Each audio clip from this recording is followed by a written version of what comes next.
ಗಣೇಶ ವಿಸರ್ಜನೆಯ ಸಂದರ್ಭದಲ್ಲಿ ಗಣೇಶ ವಿಗ್ರಹಗಳಲ್ಲಿನ ರಾಸಾಯನಿಕ ವಸ್ತುಗಳು ಕೆರೆ ಕಟ್ಟೆಗಳು ಸೇರಿ ನೀರು ಕಲುಷಿತವಾಗುತ್ತಿದ್ದ ಹಿನ್ನೆಲೆ ಬೀದರ್ ನಗರಾಭಿವೃದ್ಧಿ ಪ್ರಾಧಿಕಾರ ವಿಶೇಷ ಮುತುವರ್ಜಿಯನ್ನು ವಹಿಸಿ 2023ನೇ ಸಾಲಿನಲ್ಲಿ ಸುಮಾರು 2 ಕೋಟಿ ರೂಪಾಯಿಗಳ ವೆಚ್ಚದಲ್ಲಿ ಗಣಪತಿ ವಿಸರ್ಜನಾ ಹೊಂಡದ ನಿರ್ಮಾಣಕ್ಕೆ ಮುಂದಾಗಿತ್ತು. ಈಗ ಆ ಗಣಪತಿ ವಿಸರ್ಜನಾ ಹೊಂಡದ ಕಾಮಗಾರಿ ಅಂತಿಮ ಹಂತಕ್ಕೆ ತಲುಪಿದ್ದು 5-6 ದಿನಗಳಲ್ಲಿ ಕಾಮಗಾರಿ ಪೂರ್ಣಗೊಳ್ಳಲಿದೆ.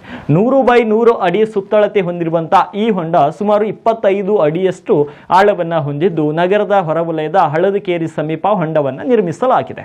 ಈ ಬಾರಿಯ ಗಣೇಶೋತ್ಸವದ ನಂತರ ಬೀದರ್ ನಗರದ ವಿವಿಧ ಪ್ರದೇಶಗಳಲ್ಲಿನ ಗಣಪತಿ ವಿಗ್ರಹಗಳನ್ನು ಇಲ್ಲಿ ವಿಸರ್ಜನೆ ಮಾಡಲು ಯೋಜಿಸಲಾಗಿದೆ.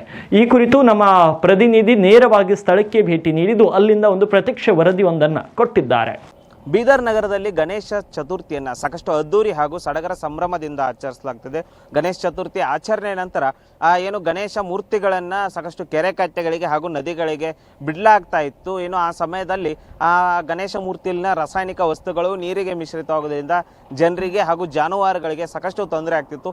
ಈ ಉದ್ದೇಶದಿಂದ ಬೀದರ್ ನಗರಾಭಿವೃದ್ಧಿ ಪ್ರಾಧಿಕಾರದ ವತಿಯಿಂದ ಜನರಿಗೆ ಯಾವುದೂ ತೊಂದರೆ ಆಗಬಾರ್ದು ಅಂತೇಳಿ ಒಂದು ವಿಶೇಷ ಹೊಂಡವನ್ನು ನಿರ್ಮಿಸಲಾಗ್ತಿದೆ. ನಾವೀಗ ಆ ಹೊಂಡದ ಪಕ್ಕದಲ್ಲಿದ್ದೇವೆ. ನೋಡ್ತಿರ್ಬೋದು ನೀವು. ಏನು ಬೀದರ್ ನಗರಾಭಿವೃದ್ಧಿ ಪ್ರಾಧಿಕಾರದ 2022-23ನೇ ಸಾಲಿನಲ್ಲಿ 2 ಕೋಟಿ ರೂಪಾಯಿ ಅನುದಾನವನ್ನು ಈ ಗಣೇಶ ವಿಸರ್ಜನೆಗಾಗಿ ಹೊಂಡ ನಿರ್ಮಾಣಕ್ಕೆ ನೀಡಲಾಗ್ತಿದೆ. ಈಗ ನೋಡ್ತಿರ್ಬೋದು ನೀವು.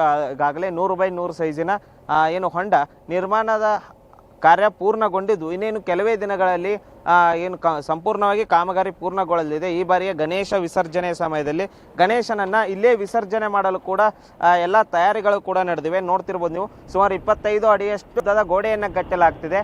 ಮೇಲ್ಗಡೆ ಒಂದು 3-4 ಅಡಿಯ ಕಬ್ಬಿಣದ ಕಟಂಜನ್ ಕೂಡ ಹಾಕಲಾಗ್ತದೆ. ಅಂದರೆ ಯಾವುದೇ ಜನರಿಗೂ ಕೂಡ ತೊಂದರೆ ಆಗಬಾರ್ದು.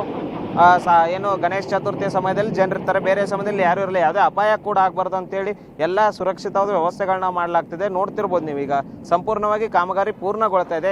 ನಿರ್ಮಿತಿ ಕೇಂದ್ರದಿಂದ ನಡೆಸುತ್ತಿರುವ ಈ ಕಾಮಗಾರಿ ಈಗ ಏನು ಕಾಮಗಾರಿ ಪೂರ್ಣ ಹಂತಕ್ಕೆ ಬಂದಿದ್ದು ಇನ್ನೇನು ಕೆಲವೇ ದಿನಗಳಲ್ಲಿ, ಒಂದು 5-6 ದಿನಗಳಲ್ಲಿ ಈ ಕಾಮಗಾರಿ ಸಂಪೂರ್ಣಗೊಂಡು ಗಣೇಶ ವಿಸರ್ಜನೆ ಕೂಡ ಸಜ್ಜಾಗಿದೆ ಅಂತ ಹೇಳ್ಬೋದು. ಏನು ಬೀದರ್ ನಗರಾಭಿವೃದ್ಧಿ ಪ್ರಾಧಿಕಾರದ ಅಧ್ಯಕ್ಷರಾಗಿ ಬಾಬು ಅಲಿ ಅವರಿದ್ದಾಗ ಒಂದು ವಿಶೇಷ ಮುತುವರ್ಜಿಯನ್ನು ವಹಿಸಿ 2 ಕೋಟಿ ರೂಪಾಯಿ ಅನುದಾನವನ್ನು ಇದಕ್ಕೆ ನೀಡಿರ್ತಾರೆ. ಈಗ ಈ ಕಾಮಗಾರಿ ಹಂತ ಪೂರ್ಣಕ್ಕೆ ಬಂದಿದ್ದು ಇನ್ನೇನು ಕೆಲವೇ ದಿನಗಳಲ್ಲಿ ಕೂಡ ತಯಾರಾಗ್ತದೆ ಅಂತ ಹೇಳ್ಬೋದು. ಅಂದರೆ ಈ ಬಾರಿಯ ಗಣೇಶ ಚತುರ್ಥಿಯ ನಂತರ ಏನು ಬೇರೆ ಬೇರೆ ಕಡೆ ನದಿಗಳಿಗೆ, ಕೆರೆಕಟ್ಟೆಗಳಿಗೆ ಗಣೇಶ ವಿಗ್ರಹಗಳನ್ನು ಬಿಡದೆ ಇಲ್ಲಿಯೇ ವಿಸರ್ಜನೆ ಮಾಡಲು ಕೂಡ ತಯಾರಿ ಮಾಡ್ತಿದೆ ಅಂತ ಹೇಳ್ಬೋದು. ಕ್ಯಾಮ್ರಾಮನ್ ಸಂತೋಷ್ ಜೊತೆ ದೇವರಾಜ್ ಹೊನಗೆರೆ, ಉತ್ತರ ಕರ್ನಾಟಕ ನ್ಯೂಸ್, ಬೀದರ್.